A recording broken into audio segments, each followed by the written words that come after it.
Hi hello everyone welcome to my channel. So EdCET బీడీ joining ఎవరైతే అవుతున్నారో, ఎవరికైతే ఫేజ్ 1 అండ్ ఫేజ్ 2లో సీట్ అన్నది రాలేదో వాళ్ళకి స్పాట్ అడ్మిషన్ అనేది పెట్టడం జరుగుతుంది. మనకు అఫీషియల్ త్రూ మనకు వెబ్సైట్లో అయితే మనకు వాళ్ళు నోటిఫికేషన్ అయితే ఇచ్చారండి. సో మనకు నోటిఫికేషన్ అంటే ఎప్పుడు కాలేజ్ వైజ్గా ఎప్పుడు రిలీజ్ చేస్తారు అండ్ ఏ కాలేజ్లో ఎన్ని వేకెన్సీస్ ఉన్నాయి అండ్ మనం తీసుకెళ్లాల్సిన సర్టిఫికేట్స్ ఏంటిది, ప్రాసెస్ ఏంటిది, ఎవరు ఎలిజిబుల్ అండ్ ఫీ అనేది ఎంత ఉంటుంది, రియంబర్స్మెంట్ గురించి మనం ఈ వీడియోలో డిస్కస్ చేద్దాం. వీడియో ఎండ్ వరకు చూడండి. ఓకే, సో ఇప్పుడు మీకు ఎవరికైతే ర్యాంక్ ఎక్కువగా ఉంది, ఫేజ్ 2 అండ్ ఫేజ్ 1లో సీట్ రాలేదో వాళ్ళకి ఏ కాలేజ్ వైజ్ వేకెన్సీ ఉందో అది మనకు 23 రోజు వెబ్సైట్లో వాళ్ళు పోస్ట్ చేస్తారు కాలేజ్ వైజ్గా. నెక్స్ట్ వాళ్ళు అంటే కాలేజ్లో నోటిఫికేషన్ ఇస్తారు, సపరేట్ కాలేజ్ వాళ్ళు మా కాలేజ్లో ఎన్ని సీట్ వేకెన్సీస్ ఉన్నాయని నోటిఫికేషన్ ఇస్తారు. అది వచ్చేసి మనకి 25th ఇస్తారు. నెక్స్ట్ న్యూస్ పేపర్ నోటిఫికేషన్ వచ్చేసి మనకి 28th ఇస్తారండి. 28th బిఫోరే ఇచ్చే ఛాన్సెస్ ఉన్నాయి. స్పాట్ అడ్మిషన్ డేట్ వచ్చేసి మనకి 30వ తారీఖు అయితే మనకు ఉందండి. 30కి ఉంది, సెప్టెంబర్ 30కి స్పాట్ అడ్మిషన్ డేట్. సో మీరు అలర్ట్గా ఉండి మీరు ఖచ్చితంగా ఈ ఇయర్ బీడీ చేయాలనుకున్న వాళ్ళైతే 30వ తారీఖు మీరు ఏ కాలేజ్లో చేయాలనుకుంటున్నారు ఆ కాలేజ్కి వెళ్ళి మీరు అడ్మిషన్ తీసుకోండి.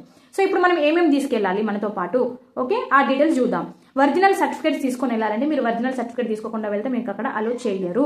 నెక్స్ట్ ఎవరైతే క్యాండిడేట్ ఉన్నారో ఆ క్యాండిడేట్ ఖచ్చితంగా వెళ్లాల్సి ఉంటుంది. ఫాదర్, బ్రదర్, సిస్టర్ వాళ్ళు కాదు, క్యాండిడేట్ కంపల్సరీ వెళ్ళాలి.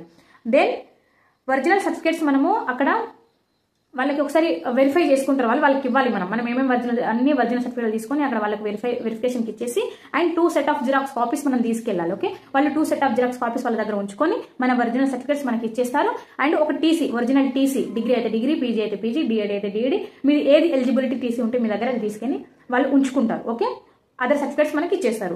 నెక్స్ట్ ఫీ రియంబర్స్మెంట్ స్పాట్ అడ్మిషన్లో తీసుకునే వాళ్ళకి ఉండదు. ఓకే, మీకు రియంబర్స్మెంట్ ఉండదండి. మీరు ఏ కాలేజ్లో అయితే మీరు అడ్మిషన్ తీసుకుంటున్నారో మీరు అక్కడ ఎంత ఫీ ఉంటే మీరు అంత ఫీ కట్టుకోవాల్సిందే, మీకు రియంబర్స్మెంట్ అనేది అయితే ఉండదు. నెక్స్ట్ ఒరిజినల్ సర్టిఫికేట్స్ మనం ఏం తీసుకెళ్లాలంటే EdCET rank card and SSC memo, inter memo, degree provisional and consolidate memos. Next study certificate, first to degree వరకు study certificates, TC, caste and local non local అనే proof కోసం మనం resident certificate అనేది తీసుకెళ్లాల్సి ఉంటుంది. తర్వాత ప్రాసెసింగ్ ఫీ అనేది వాళ్ళు మనకు అక్కడ తీసుకుంటారు, కొన్ని ఫీజు తీసుకుంటారు. అందులో ఒకటి ప్రాసెసింగ్ ఫీ వచ్చేసి ఎస్సీ ఎస్టీ వాళ్ళకి 500 అండ్ అదర్ కేటగిరీ వాళ్ళకి 800 రూపీస్. అదేవిధంగా జాయినింగ్ టైంలో మనం అక్కడ జాయిన్ అయ్యేటప్పుడు జాయినింగ్ టైంలో తెలంగాణ గ్రీన్ ఫండ్ అని ఇంకో 100 రూపీస్ ఎక్స్ట్రా వాళ్ళు తీసుకుంటారు. ఇవి పే చేయాల్సి వస్తుంది. అండ్ ఆ కాలేజ్ ఫీ ఎంత ఉంటుందో వాళ్ళైతే అక్కడ మనకు పే చేయించుకుంటారు. సో ఇదండి మనకు స్పాట్ అడ్మిషన్ గురించి ఇన్ఫర్మేషన్.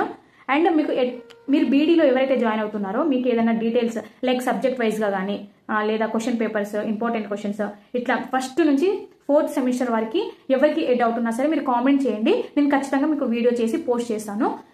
ఎవ్రీథింగ్ బీడీ గురించి అన్ని డీటెయిల్స్ నేను పోస్ట్ చేస్తూ ఉంటాను. And thank you for watching.